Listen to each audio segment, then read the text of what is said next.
This week on the APUSHow, we are looking at Chapter 13, The Impending Crisis. We will look as Americans are looking westward to expand their influence. Unfortunately, there's some Native Americans and a country called Mexico living there. I wonder how those two will get along. Probably not well. We'll also look at expansion and war, as expansion and war would form kind of a sandwich, where war will allow for expansion and war will result because of expansion. We'll also look at the sectional debate. The sections of the North and South will not be able to get along over the issues of slavery. And we'll also look at the crisis of the 1850s. Where there's crisis, there will soon be a war of the 1860s. Taft would be here, but he is a little preoccupied right now looking at birds.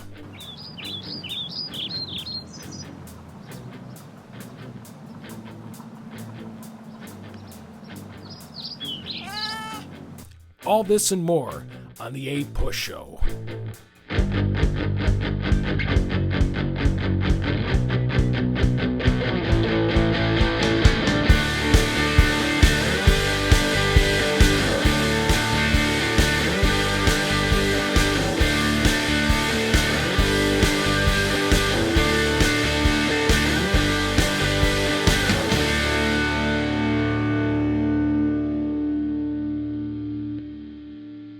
We begin the chapter with a section on looking westward, as the United States would further solidify its role as the hemisphere's seat of imperialism and expand its territory west at the expense of the Native Americans and Mexicans already living there. They would use this expansion as a means to satisfy the territory acquisition aims of the white Americans who wish to use Western territory as a continued expanse in which to potentially gain wealth. This wish was given a name by a Democratic editor by the name of John L. O'Sullivan, and that name was Manifest Destiny. This was basically the belief that the United States was destined to take over a vast amount of territory in North America, and naturally the belief hinged on the idea that God himself determined that the United States was to rule over a vast amount of land. And of course, since this is an 1840 belief, it's got to be racist too, and the racial justification stated that the American race, which is code for American white people, was more suited to rule this area rather than the perceived inferior natives and Mexicans that lived in the territory. Now, whenever we see God as a means of justification, that's where things get a little scary and also arbitrary, because once God gets involved, that means people are not only going to defend this way more seriously, but the line of when to stop defending it is going to be much more difficult to determine. And how far would Manifest Destiny go? Does it go all the way to the Pacific Ocean and stop? Will the United States conquer all of North America? Will it take over the Caribbean? Will it take over South America? Will it take over the world, Pinky? A small minority of Americans, like Henry Clay, worried about further expansion, as expansion creates problems. Sure, gaining more territory and expanding is cool, but what will you do about all the people that live there already? What sort of rules and laws will govern such a place? What if you expand too much like ancient Rome did and you kind of fall apart from the sheer size and opulence of the empire? And of course, the biggest concern at the time will be, will these new territories allow for slavery? That was the major question, and it would be a question that would escalate matters and eventually lead to civil war. We start our examination of American westward expansion with Texas. Texas is an interesting case because the United States claimed Texas way back in the Louisiana Purchase, but then renounced it to play nice with Spain at the time. When Mexico became an independent nation, they gained control of Texas, but because of an ill-fated experiment with immigration, Mexico would eventually lose Texas. You see, Mexico needed money and wanted a buffer territory between them and the hostile Native Americans and U.S. Americans as well. So they invited Americans to immigrate to Texas with promises of cheap, tax-free land in the hopes that these American settlers would eventually pay these taxes, keep out hostile natives, and maybe become enticed to become Mexican citizens themselves. Well, it worked in terms of the immigration part because tons of Americans came, and since Texas was great for growing cotton, that meant tons of enslaved African Americans would be brought as well. Some Texans would become wealthy as intermediaries between the Mexican government and the new settlers, including Missourian Stephen Austin. Austin and other intermediaries were hugely successful in recruiting new American settlers in Texas, but the whole Mexican desire to turn these new immigrants into Mexican citizens was a huge failure. These immigrants and the intermediaries would create sizable settlements that would rival the Mexican government in terms of power and influence over the territory of Texas. One intermediary dared to revolt against Mexico and tried to create an independent nation of Texas in 1826. The revolt was quickly crushed. However, it would not be the last. Tensions grew between Texan settlers and their Mexican government. One, because so many of them were coming in, settlers that is, and two, because so many of these settlers wanted to enslave people, which was made illegal by Mexico in 1830. Texans were divided as to whether or not they wanted to be a free Mexican state or a free country altogether.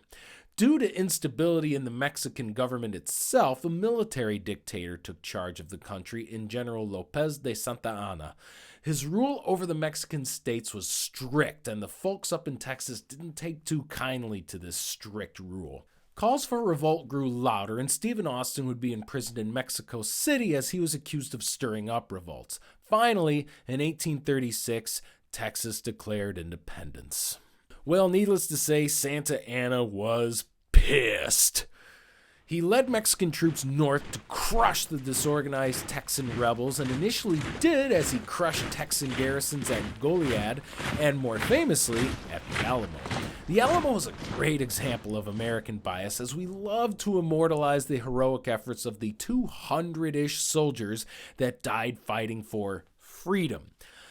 Another equally accurate way to look at it would be to say that 200-ish soldiers were crushed by the Mexican army as they were fighting for the freedom to enslave people, among other things. But still, they all fought to the death, which would certainly fall under the label of courageous. However, despite the crushing defeat at the Alamo, General Sam Houston was able to keep a small army together and fought and defeated Santa Anna at the Battle of San Jacinto near the present-day city of Houston. Hey, Taft, guess what the city of Houston is named after? Nope. The city of Houston is named for Sam. Sam Houston. The lesser of the three Houstons, Taft just mentioned, captured Santa Anna and was able to win Texas's independence in return for Santa Anna's release. Mexico granted this independence, tried to go back on it, but failed, and Texas was a free and independent nation for a while. Texas really wanted to become a part of the United States, and a lot of people supported that idea, but in an odd union, Northern politicians and Andrew Jackson were opposed to admitting Texas. Northerners were worried that admitting Texas as a slave state would upset the balance of slave states and free states. Andrew Jackson was worried that admitting Texas would cause a war with Mexico. As a result, Texas would not be admitted as a state under the Jackson, Van Buren, and Harrison/Tyler administrations. Admitting the state would be a central issue to the election of 1844. Which brings us to Oregon. Ha! More like Boregan, am I right, Taft? High five. No? Okay. Oregon back then was known as the Oregon Territory and included what are now the states of Washington, Idaho, parts of Montana, and Wyoming, and up into British Columbia, which is, of course, part of Canada. It was a good-sized hunk of the Pacific Northwestern land. The U.S. and Great Britain had disputed claims, as each had explorers sort of claim that territory. As a result, both nations let settlers into the nation for 20 years, starting in 1818. The Native Americans that were living there, needless to say, were not consulted in this decision. At first, it was mostly settlers who went there after Native Americans from the Pacific Northwest somehow made their way to Missouri, which encouraged missionaries to go there to try to convert some of the natives that were living there. The missionaries would head northwest, but much of their efforts were difficult, and a few small incidents of violence occurred between settlers and the natives living there. But that didn't really do much, as the Oregon Trail became to be heavily trafficked, as those who were able to ford the rivers and steer clear of dysentery would settle in the Oregon Territory. And this would spark a massive migration as hundreds and thousands of white and black Americans ventured their way to the more western reaches of the North American continent.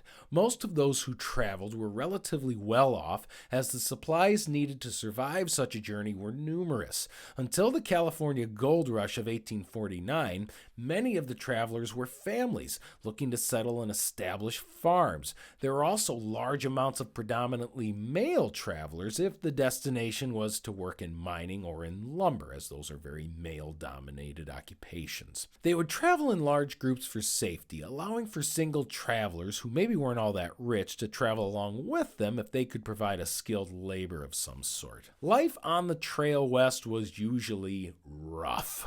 The trail typically started in Midwestern cities like Independence, Missouri, or Council Bluffs, Iowa, or as the fine folks of Omaha, Nebraska call Council Bluffs, Council-tucky, and would venture west to places like Oregon or California or somewhere along the way. Travelers actually walked a great deal of the trip, with horses or oxen pulling wagons with all their stuff and supplies stored inside.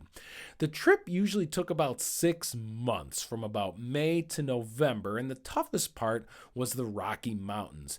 You don't want to hit the mountains in the winter because of the snow and the Sasquatch. Taft doesn't like the Sasquatch. Very fearful of the Sasquatch. Right, Taft? Exactly. The caravan of travelers were usually led by a professional trail leader and traveled on average 15 miles a day. Native Americans were heavily feared by travelers, but that was mostly due to rumor. Fewer than 0.1% of the travelers before the Civil War died on the Oregon Trail from attacks by the natives. Usually the natives left people alone or helped them or traded with them. And because people are often the worst, the biggest threat usually came from within the traveling caravans themselves, as people would bicker, squabble, and fuss over various tensions that usually generated over such a dangerous trip. And as there was a great deal of expansion, there would also be war needed to allow easier expansion and eventually more war because of the expansion. Kind of a war-expansion sandwich, as war would both be a cause and effect of expansion. As I mentioned earlier, the major issue of the 1844 election was the annexation of Texas and Oregon. The two leading candidates early in the election, Henry Clay, who was a Whig, and Martin Van Buren, a Democrat, both were reluctant to take a stance on the issue. Henry Clay won his party's nomination easily, as none of the Whigs were big annexation guys, but Van Buren struggled and was eventually overcome by James K. Polk because Polk supported annexation and Martin Van Buren did not. Southern Democrats greatly supported Polk's position on annexing these two territories, as did Northern supporters for expansion. Polk won relatively easily by winning 170 electoral votes compared to Clay's 105. Polk was able to annex Texas very quickly, as Congress interpreted his victory as a mandate from the people and voted to admit Texas as a state in December of 1845. As for Oregon, Polk resolved this one relatively quickly too, as he offered the British a split of Oregon at the 49th parallel, or line of latitude. The British minister in Washington rejected it. Polk was pissed. Americans started yelling, 54-40 or fight, which of course is the assertion that the U.S. get Oregon up to the 54.40th parallel. When was the last time you got into a fight over a line of latitude, Taft? Oh yeah, Taft hates that Chihuahua. He hates it so much, don't you, Taft? Both sides talked a little bit about fighting over this parallel, but like 90% of fights between boys in the hallway at a high school, neither side really wanted to fight. The British finally accepted the 49th parallel compromise after a little bit of debate. For most of American history, the attitude war has been that you don't want to be the person that starts one, and you definitely don't want to be the person that loses one. which is why American war victories have countless fathers, but as for causes of war, they're almost never our fault, according to us. Needless to say, when we Americans go to war, the immediate cause of war is very sus. Very sus, Taft. Taft, are you sus? The theme of dubious provocations to war goes back a long way, with the War of 1812 and countless conflicts with Native Americans having very suspicious beginnings. We see that the Mexican War would be no exception. President Polk was very prepared for war with Mexico, but he doesn't want to be the one who starts it because that won't be a good look for him. So he sends a special envoy led by John Slidell to slide into Mexico and try to get them to slide into a deal that would allow the United States to buy disputed lands from Mexico. But Slidell failed, and Mexico refused all offers or even to meet with Slidell. Who started the war is a little disputable too. The war officially started when Mexican troops fired upon a regiment of soldiers near the Rio Grande. Around 16 U.S. soldiers were killed, and Polk had the provocation he needed as Congress voted to declare war by a vote of 40-2.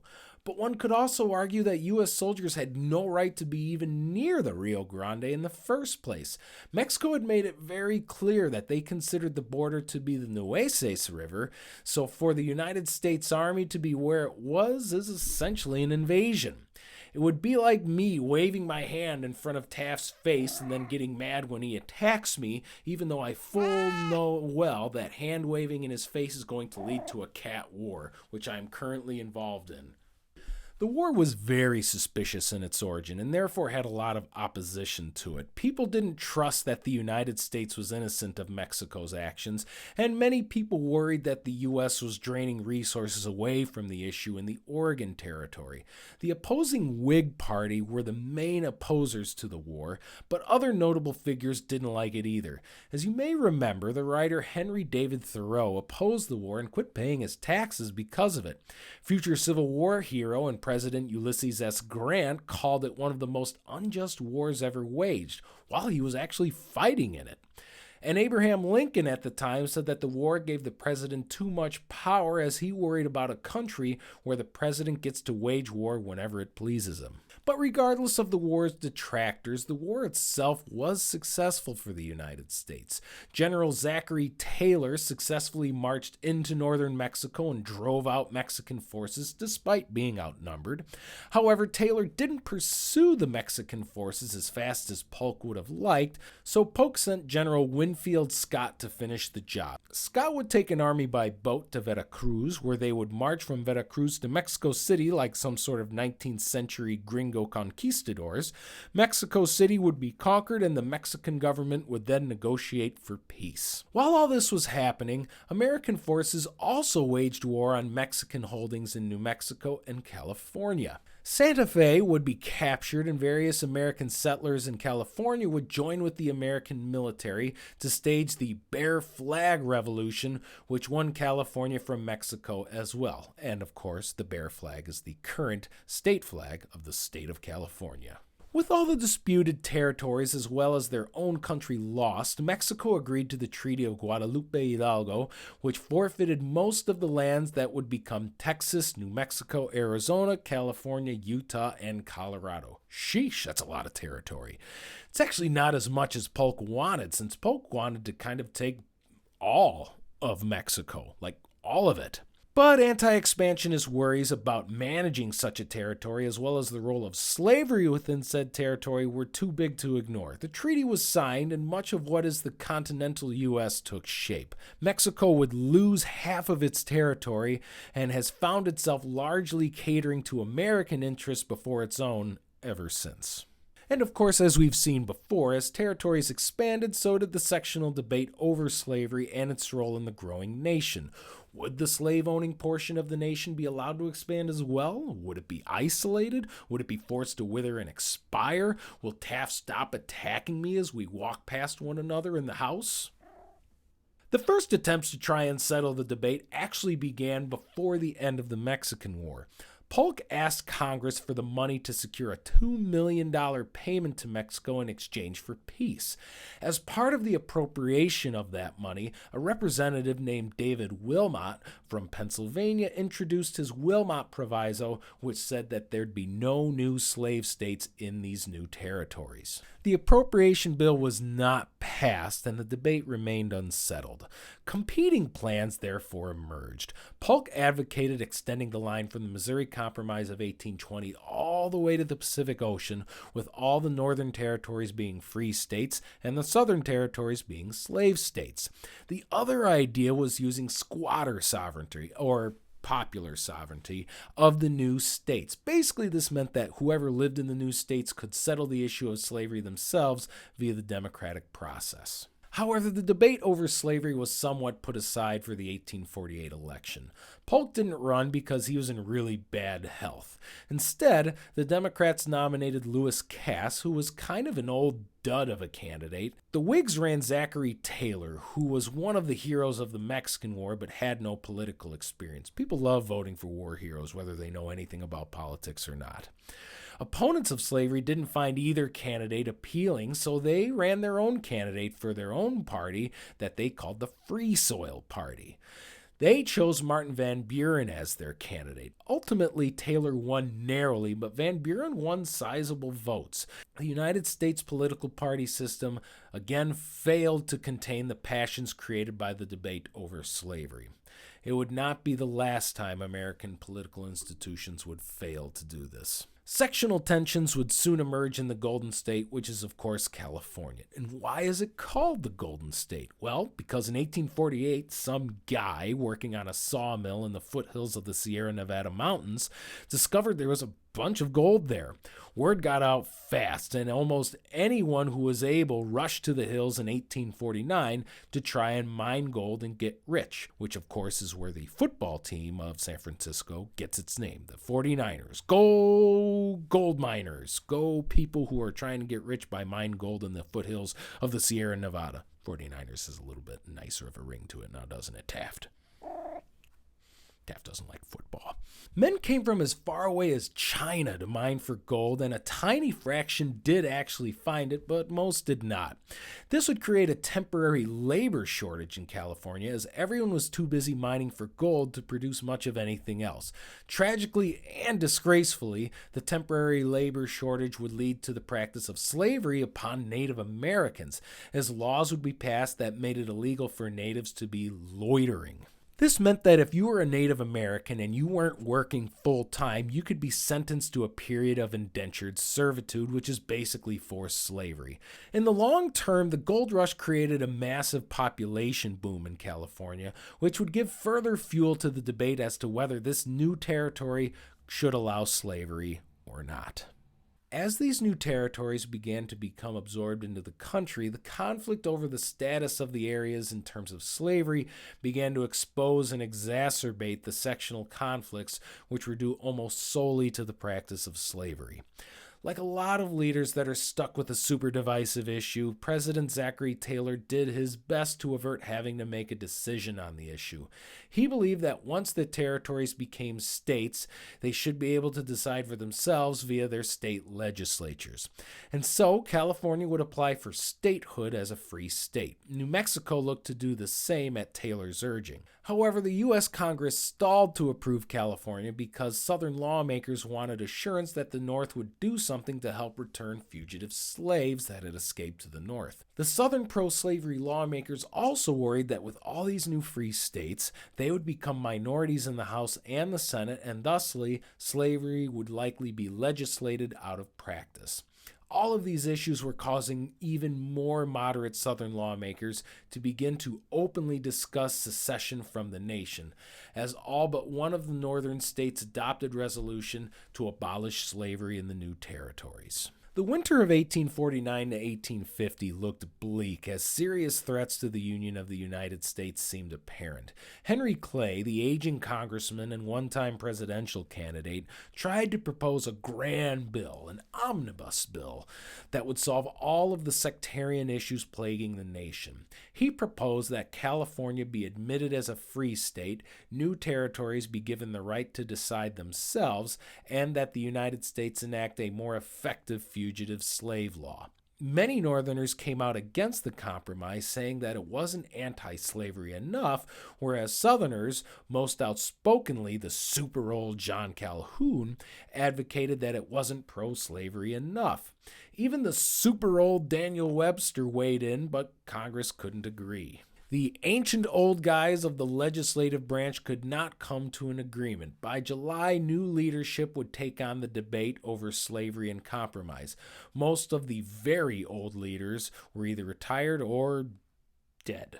The new leaders were much younger. William Seward of New York would take on the anti-slavery position. Jefferson Davis of Mississippi would, of course, lead the new Southern slave interests, and Stephen Douglas of Illinois would become the voice of leadership for the Western states. Perhaps what made these younger lawmakers more effective was that they also would get a new president. President Taylor would actually die in office from an aggressive and violent stomach ailment and would be replaced by Millard Fillmore.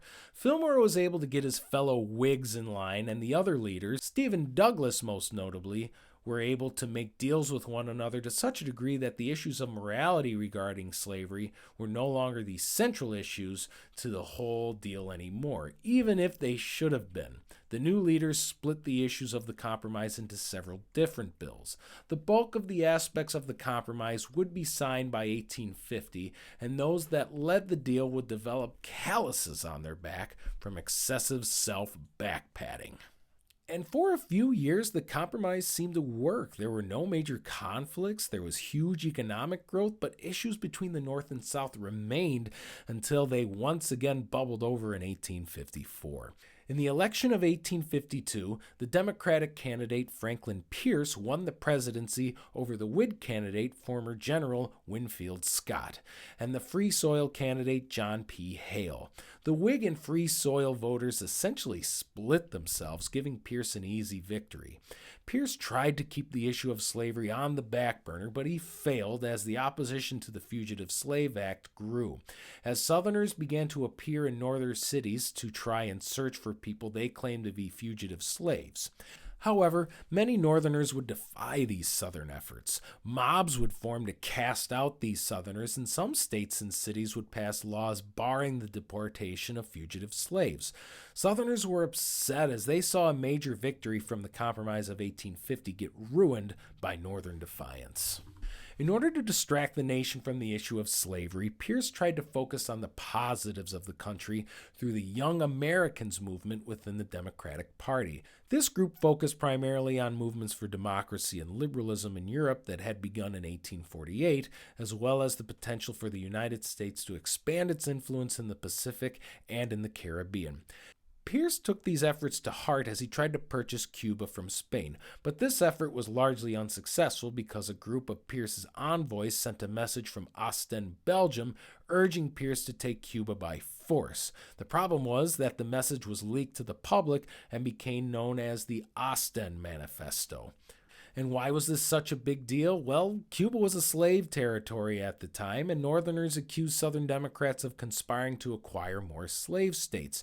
Though evidence to support that was weak at best, it was well known that the South essentially thwarted just about every new acquisition of territory that could result in the admission of free states, such as was the case with Hawaii wanting to become a state in 1854. And the movement to annex Canada also died due to the same symptoms of the controversy over slavery. But slavery would emerge as an issue as the country naturally migrated west and new states appeared. In the unorganized territory to the west of Missouri and Iowa, people began to settle as land that was formerly seen as desert-like and inhospitable was actually very hospitable in terms of agriculture.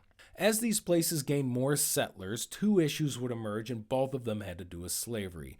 What wasn't an issue was agreeing on forcibly removing the natives from the area, even though the U.S. agreed to not do that sort of thing years earlier. The American people had no problem going back on their promise and removing natives. Totally fine with that. But with slavery, that's where there were two major issues. One was the obvious issue of whether or not these new territories would be slave states or free states, and the second had to do with railroads. There was a growing need for a transcontinental railroad to connect these western parts of the U.S. with the rest of the country. It was needed to connect people and the economy and all those other wonderful reasons to need a railroad. Where it gets to the issue of slavery is where to locate the part of this new railroad that connects to the old part in the east. Northerners wanted it in Chicago because, one, Chicago is the coolest place ever. Two, at the time, Chicago was growing tremendously and was essentially the capital city of the region. And three, it's located in a free state. The South wanted the connection or terminus to be in St. Louis because Missouri was a slave state and the South liked slavery and states that supported slavery, like a lot. In order to aid the Southern Rail Line, then Secretary of War and former Mississippi lawmaker Jefferson Davis authorized the purchase of a strip of land in the southern part of Arizona and New Mexico, thanks to the efforts of railroad builder James Gadsden, who convinced them... Taft is... seen enough. Doesn't want to talk about railroads. Taft, do you not want to talk about railroads? Taft. Kitty. And Taft has decided to excuse himself from the lecture. He's skating on very thin ice. He might get fired soon. You might get fired, Taft. Even the seemingly harmless Gadsden purchase was done in order to try and maintain slavery. Shameful. Which then brings us to the Kansas issue. Stephen Douglas of Illinois was instrumental in encouraging the settlement of the areas just west of Illinois because it would help drive out natives, increase the development of those areas, and increase the likelihood that a railroad would go through his home city of Chicago and make the city very strong and powerful. To do this, he introduced a bill that would make Nebraska a big new state, but of course Southerners didn't like this because the Nebraska territory was mostly above the 36.30 line of latitude and would thus be a free state. So Douglas agreed to split the territory at the line and name the bottom area Kansas, which would be free to decide for itself whether or not it would be a slave or free state.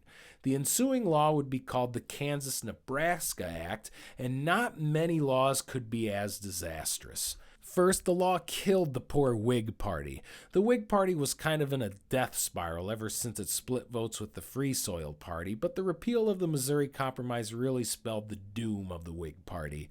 Northern Democrats were divided by the Kansas-Nebraska Act, as you now had anti-Nebraska Democrats and anti-Nebraska Whigs. These people would form a new party and call it the Republican Party, which instantly became a force in American politics as they won enough seats in the House of Representatives to organize it. And of course, this Republican Party is the ancestral party of the Republican Party we know of today, which of course stands for a bit different things than it did way back in the 1850s. But what was more disastrous about the Kansas-Nebraska Act would be the violence that occurred as a result of it. Now, to be fair, the Kansas-Nebraska Act simply exposed the violent and hostile nature of American society at the time. It was not only a bit of a spark that lit the keg of dynamite a bit, but it was its own keg of dynamite as well. After the passage of the Kansas-Nebraska Act, settlers from the North and South clamored to live in Kansas. And given the dynamic personality of people who are willing to pick up their lives and move to a brand new territory, odds are these settlers within the Nebraska and Kansas territories were not going to have mild reactions to things, to say the least. And the settlement of this territory was anything but mild-mannered. In 1855, elections were held in Kansas for the territorial legislature. Though there were only about 1,500 legal voters in Kansas, thousands of pro-slavery Missourians, aka border ruffians, would flood into Kansas and cast their votes. A heavily pro-slavery legislature was elected as a result. But Free Staters were outraged at this very, very shady election, and decided to elect their own legislature and their own governor. So Kansas then had two governments, one pro-slavery and one anti-slavery. President Pierce declared the anti-slavery government to be invalid and traitorous, and that's when things got hot, literally. It started with a pro-slavery man shooting and killing a free stater over a long-standing feud that actually had nothing to do with politics. Rather than arrest the murderer, authorities arrested another free stater, which prompted a free state posse to form. And a posse is usually when a group of riled up armed men who are looking to enforce some sort of justice get together and kind of do that, or just kill somebody. The posse freed the arrested free stater, and there was a standoff between armed free staters and pro-slavery supporters. Fast forward a few months to May of 1856. A pro-slavery federal marshal rounded up another posse of mostly Missouri men who headed to the anti-slavery headquarters in Lawrence, Kansas, where they attacked a bunch of people, broke into people's houses and broke stuff, burned the governor's house to the ground as well as a hotel, and destroyed a bunch of printing presses that printed abolitionist literature. And speaking of mild reactions, enter John Brown, a man whose face just screams, "I've never mildly reacted to anything ever in my entire life." John Brown was fiercely and fanatically committed to religion and the anti-slavery movement, and was kind of a lifelong failure, except in producing children, because he produced a ton of those. Brown, along with a bunch of his sons, flocked to Kansas like other fanatic free staters in order to get in on the action between pro-slavery and free state factions. After the attacks in Lawrence, John Brown got involved in the mix as he, 4 of his sons, and 2 other supporters snuck off to a pro-slavery settlement near the Pottawatomie Creek, where they murdered 5 pro-slavery supporters in the night. And they not only murdered them, but they stabbed them to death with swords and hacked a few of them to pieces in front of their families. More violence would ensue in the following weeks, some of it motivated by the slavery debate and some of it motivated by greed masquerading as a pro-slavery debate. The events in Kansas shocked the nation and outraged anti-slavery advocates, including Charles Sumner of Massachusetts. Sumner was a very vocal opponent to slavery and would never hesitate to level deeply personal attacks against the supporters of slavery in the Senate. On May 21st, an unusually hot 90-degree day, Sumner delivered a speech entitled "The Crime Against Kansas," in which he criticized the attacks in Kansas, criticized the Kansas-Nebraska Act, and criticized Senator Andrew Butler for his support of slavery.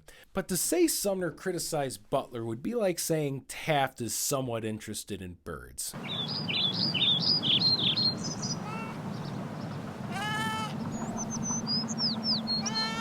It's a huge understatement. Sumner deeply and profoundly insulted Butler. In the speech, Sumner compared bringing slavery to Kansas to raping a virgin, compared Butler's support of slavery to having a mistress who was an ugly prostitute, severely insulted the state of South Carolina, basically said everything Butler said was stupid, and mocked Butler's speech impediment. Butler was very old and recovering from a stroke, which meant half of his face was paralyzed. So that meant when Sumner gave the speech, he did certain parts of it where he kind of talked like this in order to mock Senator Butler. Very petty, very ridiculous. I can't believe a politician would ever mock somebody with a disability. Man, where do you see that sort of thing? Well, needless to say, Butler was a little upset about this, and so was his cousin Preston Brooks, who, along with his buddy, Congressman Henry A. Edmondson, walked into the Senate chamber days later while Sumner was working alone and savagely beat Sumner with a cane as Edmondson held off anyone from getting involved with a pistol. Sumner would be so badly beaten he couldn't return to the Senate for 4 years and became somewhat of a martyr to the North. Preston Brooks, on the other hand, was censured by the House, was forced to resign his seat, went home a hero, and had hundreds of replacement canes sent to him by Southern admirers. He would successfully win re-election a few years later. Even in the Senate, the issue of slavery could not escape inciting violence in the 1850s. One may wonder why the 1850s became such a hotbed for violence between pro-slavery and free state ideologies. The fiery rhetoric of abolitionists certainly escalated things, but remember, even most Northern whites were indifferent to the moral issues of slavery. The bigger issue for most Northern whites was the free soil ideology. Northern whites believed in the idea of free soil and free labor, the idea that any American should be free to work where and how he chose. They saw a threat to this way of life in what was known as the slave power conspiracy. This was the idea that the Southern slave society was stagnant and controlled by a small, ultra-privileged network of slave owners who kept all the wealth of the region for themselves at the expense of the general public. The fear of the North was that this small network would grow in influence, take over the western states, and then perhaps take over the rest of the country. The South, on the other hand, had its own defense for the practice of slavery. The South found itself more intensely defending the institution as it endured increased attacks from the North from people like William Lloyd Garrison, Harriet Beecher Stowe, and Frederick Douglass, and countless of other writers and politicians and activists. The South would begin to defend slavery not as a necessary evil, but as a positive good. How did they defend slavery as a good? Well, one, they would contend that the U.S. economy hinged on cotton, and cotton was produced from slavery, which was true, but this presupposes that slavery is the only means of labor when it most certainly is not. They would argue that their society was the best in the world. They would contend that the North was fraught with dirty cities, miserable and raucous immigrants, brutal capitalists, and angry laborers who were always at each other's throats. That the South was a more slow-paced, civilized, and human society. Though they're right that the North was brutal, saying the South wasn't brutal is a bull-faced lie, as many slaves would certainly attest. 3, they would also argue that African Americans were inherently inferior beings who needed slavery to live their best lives. The argument was that they could not care for themselves and therefore could not be seen as equals. We now know this to be untrue, as countless African Americans have achieved great success in pretty much every field and industry you can imagine. 4, they would also use biblical arguments to justify slavery. They would bring up that there was slavery in the Bible, or they might refer to the Old Testament story of Cain and Abel and say that Africans were descended from Cain, who was cursed by God for trying to kill his brother Abel. Supposedly, God marked Cain for his crime, and pro-slavery proponents would say that that mark was dark skin. All of this fiery atmosphere surrounded the election of 1856. Democrats tried to distance themselves from the issue by nominating James Buchanan, who was a mainstay in the party and had been a minister to England for most of the controversy, so he was mostly clean of the stain of the slavery debate. The Republican Party, in their first presidential election ever, would nominate John Fremont, who was popular in the West. Again, the Democrats would win as the Republican vote, and the know-nothing votes would split the Northern vote, allowing for a Southern Democratic victory. James Buchanan would become president, and some have even suggested that Buchanan may have been our nation's first gay president. He was never married, never had children, but did live with his close friend, fellow politician William Rufus King.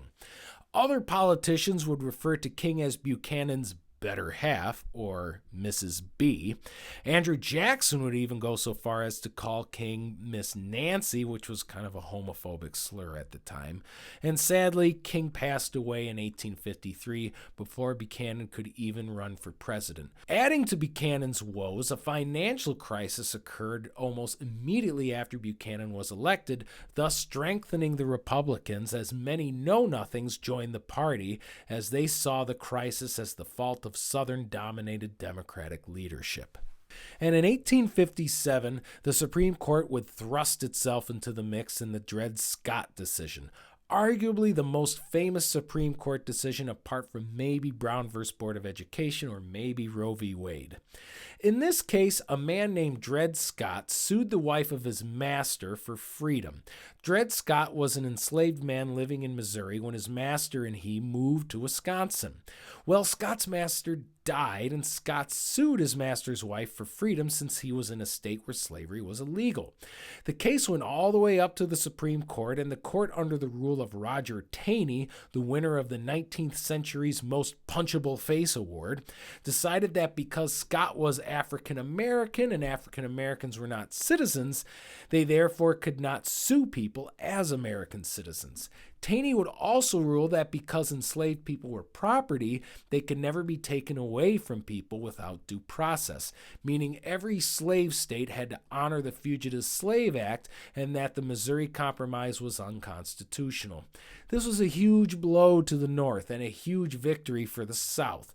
Northern Republicans swore that they would pack the courts with Republicans if they were to ever regain the presidency. Kansas, meanwhile, was still trying to become a state. The pro-slavery legislature called a vote for delegates for the state's constitutional convention. Free staters refused to participate because the districts the pro-slavery created split all of the free staters so none of them could win. Because they didn't participate, the legislature, which met at Lecompton, Kansas, was overwhelmingly pro-slavery. The pro-slavery legislature turned out a constitution and didn't let people vote on it. Meanwhile, anti-slavery people called for a vote for a new legislature. The vote occurred and the anti-slavery folk won a majority. Regardless, the Lecompton Constitution was then submitted and the people overwhelmingly voted it down. Buchanan urged Congress to approve the Constitution anyway and admit Kansas as a free state, but Stephen Douglas and other Western Democrats refused to support this measure. Kansas's Lecompton Constitution and application for statehood would die in Congress. Kansas wouldn't be admitted until 1861, after the southern states seceded from the Union. Kansas was admitted as a free state. Which brings us to the emergence of Abraham Lincoln. Before he was the king of the penny, Lincoln was a politically involved lawyer in the state of Illinois who had humble beginnings. He wasn't very well known outside of Illinois, but that would all change after he engaged Stephen Douglas in a series of debates as the two ran for an Illinois Senate seat in 1858. The debates generated huge crowds and publicity, and Lincoln would emerge as a growing star. He would engage Douglas on the issue of slavery, as Lincoln opposed slavery, and Douglas was famously ambivalent on slavery, if not tacitly in support of it. Douglas believed it was up to the states to decide on slavery, and that African Americans should never be granted citizenship. As for Lincoln's position, well, if all you know about Lincoln is that he freed the slaves, prepare to be kind of disappointed. Lincoln believed that slavery was an abomination. He wanted to emancipate enslaved people and afford them the same promise for life, liberty, and the pursuit of happiness that is guaranteed in the Declaration of Independence. In his public speeches and debates, Lincoln would advocate for an end to slavery for the same reason the Republican Party did, to create a country of free soil and free labor for white people. However, there isn't a whole ton of evidence that would indicate that Lincoln was in favor of the integration and equality of races. He felt that neither African Americans or the nation were ready for political and social equality of the races, and would even suggest that after emancipation, African Americans might be better suited with their own territory, either in Africa or somewhere in the Western Territories. You have to remember, Abraham Lincoln was a white politician in the 1850s. He did a ton to free African American and was by all accounts a brilliant man, but we still have to be careful not to exalt him to godlike heights, as he was still very much a man limited by the narrow thoughts of his time.